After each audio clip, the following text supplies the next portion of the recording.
যতই দিন যাচ্ছে এইচএসসি পরীক্ষা ঘনিয়ে আসছে, এইচএসসি 25-এর বুকের কাঁপনটাও বাড়ছে। যদি আসন বিন্যাসটা একটু কঠিন করে ফেলে তাহলে কিন্তু পরীক্ষাটা আরও বেশি কঠিন হয়ে যাবে।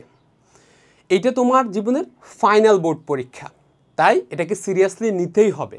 এর ওপর তোমার মেডিকেল ভর্তি পরীক্ষা, ভার্সিটি ভর্তি পরীক্ষা, বুয়েট সহ অন্যান্য বড় বড় বিশ্ববিদ্যালয় উচ্চশিক্ষার পদগুলো এটার ওপর নির্ভর করবে, এটার রেজাল্ট সেখানে ম্যাটার করবে অবশ্যই।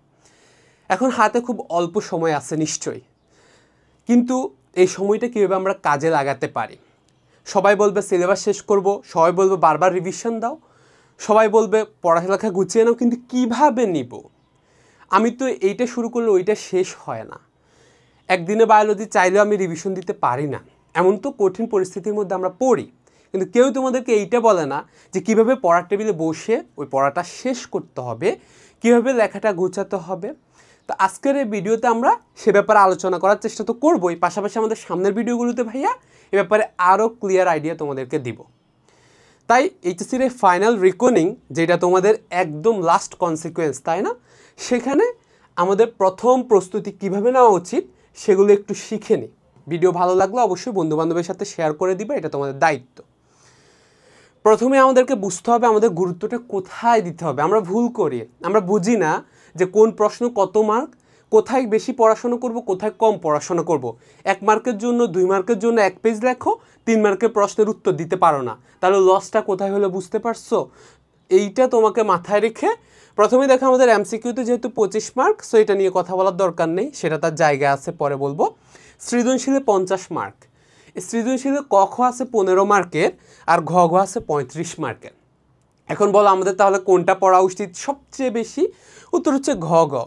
এবং তুমি যদি 5টা প্রশ্নের উত্তর দাও, ভাইয়া বিজ্ঞানের বিষয়গুলোর কথা বলছি, তখন কি হবে তোমার, যে তুমি মাত্র 35 মার্ক পেতে হলে তোমাকে জাস্ট 5 থেকে 7টা টপিক, মোট অধ্যায় যদি 7টা হয় তোমাকে 5টা টপিক পড়লেও তুমি কিন্তু এই উত্তরগুলো ইজিলি দিতে পারবা। কেন? তোমার 5টা প্রশ্ন দিতে হবে। তাহলে তোমার গুরুত্ব দিতে হবে প্রথমে এইটা দেওয়ার পরে তোমার ক খ ইজিলি হবে। তুমি চাইলে হেল্প নিতে পারবা, তুমি এটার জন্য কারো কাছে চাইলেও হেল্প নিতে পারবা না। কিন্তু আমি মনে করি এবার যদি পরীক্ষার আসন বিন্যাস কঠিন হয় তাহলে কিন্তু হেল্প নেওয়া আসলেই কঠিন হয়ে যাবে। তারপর তুমি এটাতে হেল্প নিতে পারছো, কিন্তু এইটার ক্ষেত্রে তুমি হেল্প নিতে পারবে না, বা এটা কেউ বলে দিবে না, এতটুকু কেউ তোমাকে দেখাবে না, তাই না? আর এমসিকিউর ক্ষেত্রে তো আমরা পরবর্তীতে আলোচনা করবোই। তাহলে আমাদের ফোকাস দিতে হবে ভাইয়া ঘ ঘ আমরা কীভাবে পড়বো। এবার আমি তোমাদেরকে বলেছি যে পরীক্ষা ওরিয়েন্টেড পড়াশোনা, তাহলে তোমাকে এখন সিকিউ মুখস্থ করতে হবে, দেখতে হবে। তুমি যদি সারা বছর পড়ে এসেছো তারপরেও সিকিউটা ভালোভাবে লিখতে পারোনি, আর তোমার বন্ধুবান্ধব যে একটু মুখস্থ করে একটু না বুঝে উত্তর দিতে পেরেছে, সে কিন্তু ভালো মার্ক পাবে, বেশি মার্ক পাবে, এটাই বাস্তবতা। এই জন্য আমাদের কিছু জিনিস বুঝতে হয়, কিছু জিনিস মুখস্থ করতে হয়, কিছু জিনিস না জেনে হলেও উত্তর দিতে পারতে হবে। ওকে, তাহলে আমাদের উদ্দেশ্যই হবে এখন আমরা কীভাবে সিকিউটা লিখব। এই জন্য যখন তুমি পড়ছো আগে বোর্ড প্রশ্নগুলো দেখো, তারপর ওই অধ্যায় থেকে ওই টপিকগুলো মুখস্থ করো।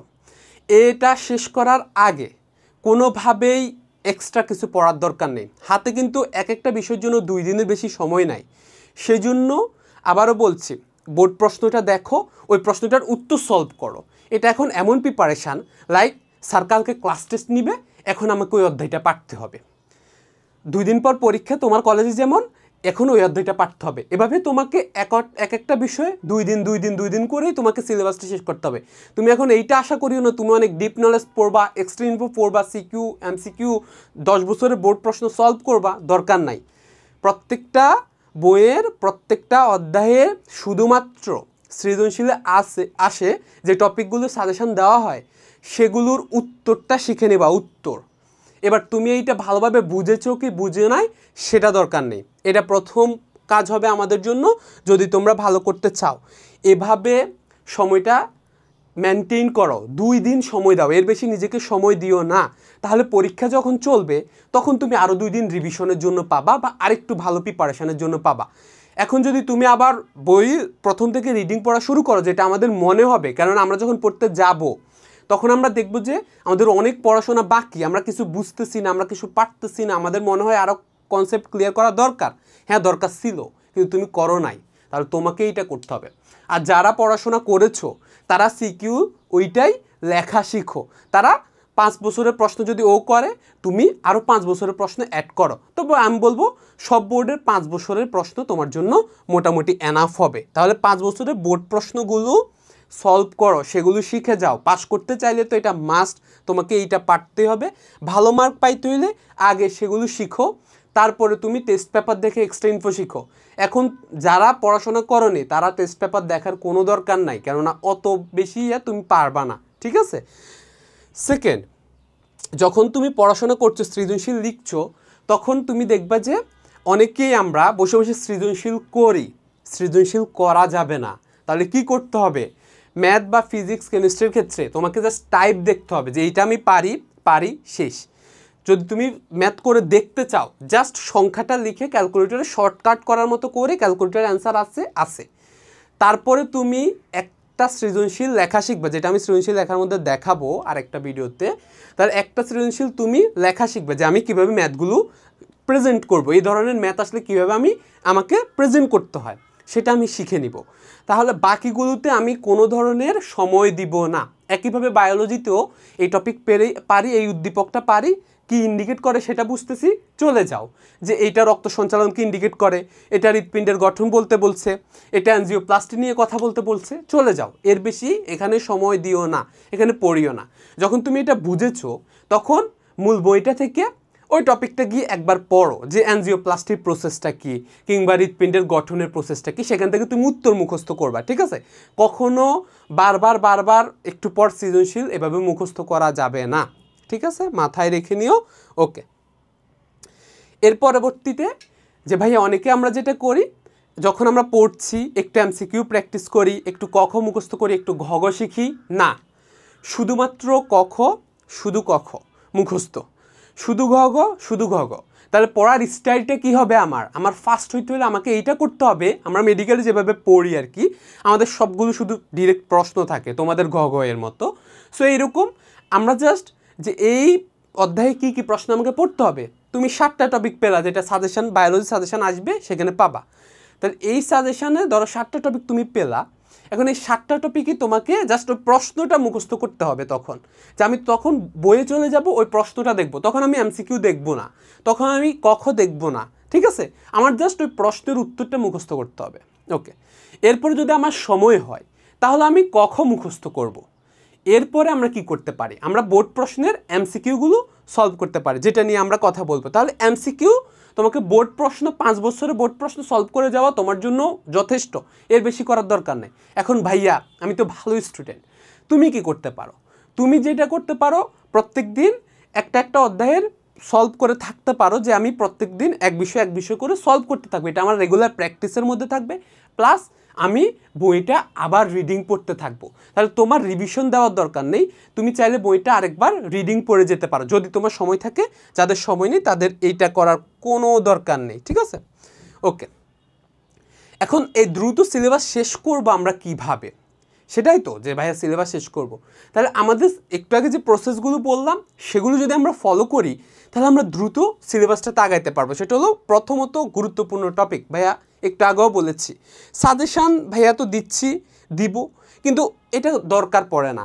তুমি যদি বোর্ড প্রশ্ন দেখো আর তুমি যদি লেখো, বোর্ড প্রশ্নে এই টপিকটা এসেছে, মাইটোসিস বিভাজন একবার এসেছে, 2বার এসেছে, 3বার এসেছে, 4বার এসেছে, সো এটা যে গুরুত্বপূর্ণ সেটা কি তোমাকে বুঝতে অসুবিধা হয়? না, অবশ্যই এটাই গুরুত্বপূর্ণ, এটাই রিপিট করবে, পাস করার জন্য তো এটাই যথেষ্ট, শুধুমাত্র বোর্ড প্রশ্ন।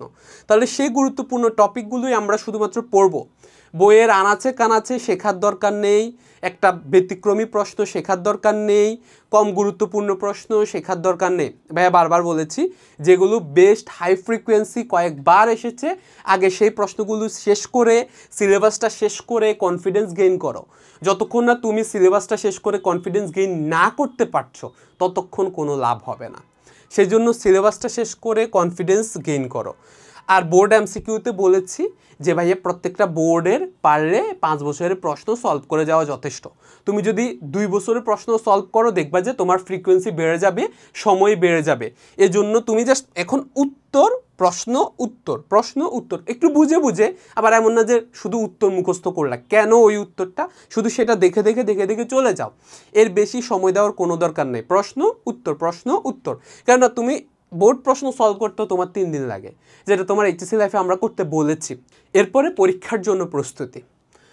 পরীক্ষার জন্য প্রস্তুতি আমরা নিই না। এখন তুমি বলো ভাই আমি তো পড়ছি, তুমি পড়ার পরীক্ষার জন্য প্রিপারেশান নেওয়া এক না।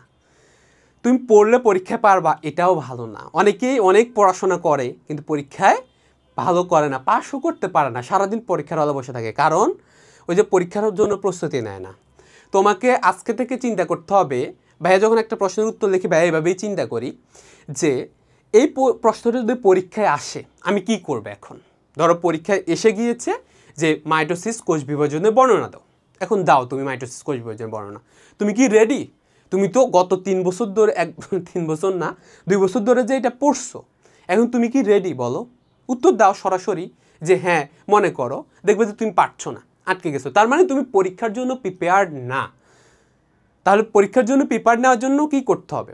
খুব সহজ টিপস ভাইয়া যেটা করি, তোমাকে যখন তুমি ওই প্রশ্নটা পড়ছো, এই প্রশ্নটা পরীক্ষায় আসলে আমি কি করব সেটা চিন্তা করতে হবে।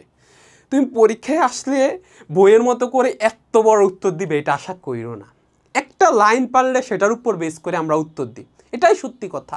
শেষে কান্নাকাটি করে এই দিক থেকে একটা লাইন, ওই দিক থেকে একটা লাইন, আন্দাজে একটা লাইন, এভাবেই তো আমরা উত্তর দিই, এটা বাস্তবতা। এজন্য তোমাকে জাস্ট মূল পয়েন্টটা শিখে রাখতে হবে। মূল পয়েন্টটা, ধরো পরীক্ষায় আসলো যে টিস্যু কালচারের বর্ণনা দাও, এটা তো আসে অনেকবার। এখন তুমি টিস্যু কালচারের বর্ণনা দিতে বললে তুমি কি টিস্যু কালচার বর্ণনা লিখতে পারবা? উত্তর যে তুমি পারবা না, কেননা তুমি পড়ে গেছো, ভালোভাবে মনে নাই। এখন যে স্টুডেন্ট এটা কয়েকবার পড়ছে কিন্তু মনে করতে পারে না, আর যে স্টুডেন্ট একটা প্রশ্নই পড়ে যে টিস্যু কালচার বর্ণনা দাও, আর সেটা সে ভালো করে বর্ণনা করে যে টিস্যু কালচার বর্ণনা, পয়েন্ট 1 এক্সপ্লান্ট নির্বাচন, পয়েন্ট 2 এইটা থেকে আমরা আবাদ মাধ্যম সিলেকশন করা, পয়েন্ট 3 এটাকে আবাদ মাধ্যমে দেওয়া, পয়েন্ট 4 আবাদ মাধ্যমে কি কি ঘটনা ঘটবে, তারপর মূলীয় মাধ্যমে দেওয়া, সেখান থেকে রোদ অভিযোজন করা, তারপরে বাইরে স্থানান্তর করে দেওয়া, শেষ। তাহলে এই যে 6টা পয়েন্ট 7টা পয়েন্ট, এটা যে মুখস্থ করতে পারে বা যে ওই পয়েন্টটা বলতে পারে, সে ভিতরে কিছু লিখতে পারবে নিশ্চয়ই। সে লিখতে পারবে যে এক্সপ্লান্ট কি, তুমি তাহলে এখানে গুরুত্বপূর্ণ লাইন শিখো যে এক্সপ্লান্ট কি কি জিনিস হয়, মাধ্যম কি কি জিনিস হয়, বাকিগুলো খুব সহজ প্রসেস, যে এখানে এটা রাখবো, এখানে এটা রাখবো, এখানে এটা রাখবো, বুঝতে পেরেছো? তাহলে স্পেসিফিক কথাবার্তা তোমাকে বলতে হবে। এখন তুমি 3বার পড়ে তারপরেও পরীক্ষা খারাপ করবা, আর তুমি একবার যদি পড়ো, কিন্তু এটা চিন্তা করে পড়ো যে আমার তো পরীক্ষা এটা আসবেই, যদি আসে আমি পরীক্ষার হলে কীভাবে লিখবো, আমার মাথায় আসলে তো সব আসবে না, এটা আমি জানি। তাহলে আমাকে কোন পয়েন্টটা মুখস্থ রাখতে হবে? আমাকে এই 6টা পয়েন্ট আগে মুখস্থ করতে হবে, প্লাস এই 6টা পয়েন্টের আমি একটা লাইন একটা লাইন একটা লাইন করে পড়বো। তাহলে 6টা পয়েন্ট প্লাস একটা লাইন, এটা লিখলেও 2 মার্ক পাবে, চিত্র আঁকতে পারলে 3 মার্ক। আর তুমি পড়ে গেছো কিন্তু তুমি ওই এক্সপ্লান্ট নির্বাচন, তারপরে তুমি আর পারো না, তোমার পরীক্ষা খারাপ হবে। আমার কথা কি, পয়েন্টটা কি? পয়েন্ট হলো যা পড়ছো পরীক্ষার জন্য, সেটা পরীক্ষার হলে আসলে তুমি কি করবা সেটা চিন্তা করে উত্তর মুখস্থ করো। এই উত্তর মুখস্থ করিও না ড্যাম ড্যাম ড্যাম ড্যাম, তুমি আসলে পরীক্ষার হলে এটা লিখতে পারবা না। ওভারভিউ শুধুমাত্র দেখে গেলে, বই চোখ বুলাই গেলে পরীক্ষার হলে উত্তর লিখতে পারবা না। থামো, ওই শব্দটা মুখস্থ করো, যে কয়েকটা শব্দ মুখস্থ করতে হবে তোমাকে, কয়েকটা লাইন মুখস্থ করতে হবে, যেগুলো পারলেই পুরো প্রসেস তুমি পারবা। তোমাকে শুধুমাত্র অতটুকু মুখস্থ করে যাইতে হবে, কারণ এটার ভিতরে তুমি যা লিখবা সেটা টুকটাক এদিক সেদিক হলেও সেটা অনেক ভালো, সেটা খুব একটা ভুল হবে না, তোমার মনে পড়বে যে এইটা মানে কি, এইটা মানে কি, এইটা মানে কি। একইভাবে টাইম ম্যানেজমেন্ট, এটা নিয়ে ভাইয়া কয়েকবার কথা বলি। এই একই জিনিস, এইটা তো লিখলো, কিন্তু আমরা যেটা দেখি আমাদের শিক্ষার্থীরা অনেক বেশি পড়াশোনা করে আসে, পরীক্ষার উত্তরটা সে পারে প্রথমে, কিন্তু তারপরেও পরীক্ষা খারাপ করে। কারণ প্রথম প্রশ্নটা যেটা সে পারে সেটা সে লেখে 40 মিনিট। 40 মিনিট যখন তুমি লিখছো তখন তুমি আরেকটা প্রশ্নের নিশ্চয়ই কিছু অংশ বাদ দিয়ে দেওয়ার জন্য প্ল্যান নিচ্ছ, তাই না? এখন সহজ করে তো বোঝা যায় যে শিক্ষার্থী বেশি প্রশ্নের উত্তর দিতে পারবে সেই বেশি মার্ক পাবে, রাদার দেন যে শিক্ষার্থী অল্প প্রশ্নের উত্তর দিবে খুব বড় বড় করে। তোমাকে মোটামুটি সবগুলো প্রশ্ন টাচ করে আসতে হবে, এটাতে কোনো সন্দেহ নাই, যদি তুমি ভালো একটা মার্ক পেতে চাও, এটা সর্বোচ্চ চেষ্টা রাখতে হবে। এখন টাইম ম্যানেজমেন্টে আমাদের সমস্যা হলো আমরা জানা প্রশ্নগুলো বেশি বেশি সময় দিয়ে ফেলি। এটা করার জন্য কি করণীয়? উত্তরটা খুবই সহজ, সেটা হলো টেমপ্লেট রেডি করা। কি? টেমপ্লেট। এখন এই টেমপ্লেট জিনিসটা কি? টেমপ্লেট হলো তুমি পরীক্ষা কিভাবে লিখবা সেটার জন্য তোমার মাথায় আগে থেকেই একটা উত্তর লিখে ফেলা, একটা লিখে ফেলা, যেটা আমি তোমাদেরকে করে দিছি নিজে নিজে, বাট তোমরা নিজে নিজেও করতে পারো। ঠিক আছে, আমি তোমাদের সাজেশানগুলোতে উত্তর সহ সেটা দেখাবো যে টেমপ্লেট কেমন হতে পারে। ধরো আমাদেরকে যদি পরীক্ষায় আসে যে একটু আগে যেমন দেখা, ধরো আসলে জেনেটিক ইঞ্জিনিয়ারিংয়ের বর্ণনা দাও বা ইনসুলিন তৈরির বর্ণনা দাও, দুইটা একই কথা, উত্তর একই দিক থেকে, জাস্ট উপাদানে ভিন্ন। ধরো জেনেটিক ইঞ্জিনিয়ারিং আসলো, এখন উত্তরটা কিভাবে শুরু হবে, কিভাবে গিয়ে শেষ হবে, তুমি কি এটা কখনো রেডি করেছো? না, করোনি নিশ্চয়ই। করতে হবে, তুমি জাস্ট র্যান্ডম পড়লে হবে না, তুমি খাতায় লিখে দেখতে হবে যে আমি তো সব প্রশ্ন সব লেখা বড় বড় করে লিখতে পারবো না, তাহলে আমি জাস্ট ওই 8টা পয়েন্টের 8টা ধাপের কি কি লিখবো শুধুমাত্র, যে আমরা কিভাবে জিন সিলেক্ট করব, নির্দিষ্ট জিনকে কাটবো, তারপর কাঙ্ক্ষিত জিনকে জোড়া লাগাই দিব, এরপর ভেক্টরের মধ্যে দিব, ও রেপ্লিকেট করে ফেলবে। এই জিনিসগুলো তুমি কিভাবে লিখবা, এটা কি তুমি সাজাইছো? সাজাও না তো তুমি কিভাবে আশা করো পরীক্ষার হলে তোমার টাইম কম লাগবে? তুমি কি এটা কখনো লিখে দেখেছো যে এটা লিখতে তোমার আসলে কত টাইম লাগে? লেখোনি তো। তুমি আগে এটা একবার লেখো, লিখে দেখো যে এটা লিখতে আমার 12 মিনিট লাগে, তুমি বুঝবে যে না, এটা আমাকে কমাইতে হবে, 7 মিনিট লিখতে হবে, তাহলে এখানে কিছু লেখা কমাইতে হবে। প্লাস আমার পরীক্ষার হলে যখন আমার এই রেডি থাকবে তখন আমার সময় অপচয় হবে না, আমাকে ভাবতে হবে না এরপরে কি এরপরে কি এরপরে কি এরপরে কি, আমি জানি এটা আসলে পরীক্ষার হলে আমি রেডি। এইভাবেই পরীক্ষার হলে তো কয়েকটা টপিকই আসে, তাহলে ওই টপিকের উত্তরগুলোর এরকম টেমপ্লেট সাজাই নিতে হবে। যদি টেমপ্লেট না সাজাও, যে আমি কোথায় চিত্র আঁকবো, কীভাবে চিত্র আঁকবো, তাই না, কোথা থেকে শুরু করব, কোথায় গিয়ে শেষ করবো, এগুলো আমি খাতা কীভাবে প্রেজেন্ট করতে হয় সে ব্যাপারে আরেকটা ভিডিওতে দিব। সো এই জিনিসটা তোমাকে শিখতে হবে। সেকেন্ড, আমরা প্র্যাকটিস তো করেই না। আমি তোমাদেরকে বিনীতভাবে অনুরোধ করব, তোমাদের হাতে যদি এখন সময় সুযোগ হয় তাহলে একটা প্র্যাকটিস আমরা করতে পারি, সেটা হলো এমসিকিউর কথা বাদ দাও, সিকিউ। তাহলে তুমি যদি 2 ঘন্টা হাতে সময় পাও, তুমি একটা সিকিউ পরীক্ষা দাও, একটা র্যান্ডম বোর্ডের প্রশ্ন তুলে পরীক্ষা দাও। আমার কোনো আপত্তি নেই যে তুমি কি প্রশ্ন তুলে পরীক্ষা দিচ্ছ, একটা র্যান্ডম বোর্ডের প্রশ্ন তুলে পরীক্ষা দাও। পরীক্ষাটা কি করবা, আমি পুরোটুকু বসে বসে বসে বসে 2 ঘন্টা, তোমার হাতে 2 ঘন্টা সময় আছে, যেহেতু এমসিকিউ নেই, 2 ঘন্টা সময়ের মধ্যে তুমি 5টা প্রশ্নের উত্তর দাও, যে কোনো 5টা প্রশ্ন, একদম রিয়েল পরীক্ষা। তখন তুমি বুঝতে পারবা ভাইয়া লেখা কতটা কঠিন, হাত ব্যথা শুরু করে, অনেক দিন পরে লিখছো তোমরা, সেটা শুরু করবে। প্লাস তোমার প্রশ্নের প্রেজেন্টেশন কতটা বাজে, কতটা খারাপ, তুমি কল্পনা করো একরকম আর ডেলিভারি দাও কীরকম। নিজের খাতা যখন নিজে দেখবা তখন বুঝতে পারবা যে না, আমার লেখা আসলে আমি মার্ক পাই না কেন, সেটা তুমি ক্লিয়ার হবা।